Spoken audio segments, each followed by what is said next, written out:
Union বিএনপির কার্যালয়ে ভাঙচুর ও ককটেল বিস্ফোরণের ঘটনায় হয়েছে মামলা। সেই মামলার চার্জশিটে আসে আওয়ামী লীগ ও এর অঙ্গ সংগঠনের নেতাকর্মীদের নাম। তবে তাদের নাম বাদ দিতে থানার ওসিকে সুপারিশ করেছেন উপজেলা বিএনপি সভাপতি। এ ঘটনায় উপজেলা জুড়ে শুরু হয়েছে আলোচনা সমালোচনা।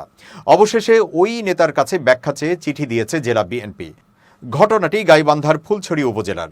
গত বুধবার রাতে উপজেলা বিএনপি সভাপতি সাদিকুল ইসলাম নান্নুর কাছে লিখিত ব্যাখ্যা চেয়ে চিঠি দিয়েছে জেলা বিএনপি। আগামী 7 দিনের মধ্যে জেলা দলীয় কার্যালয়ে সশরীরে উপস্থিত হয়ে লিখিত ব্যাখ্যা দেওয়ার জন্য বলা হয়েছে ওই বিএনপির নেতাকে।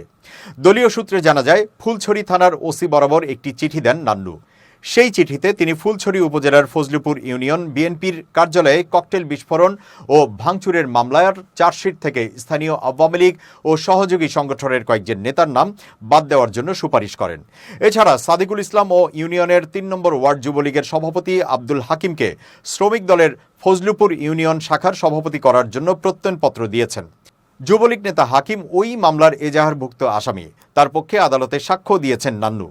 এসব অভিযোগের ভিত্তিতে জেলা বিএনপির পক্ষ থেকে লিখিত ব্যাখ্যা চেয়ে নান্নুকে চিঠি দেওয়া হয়েছে।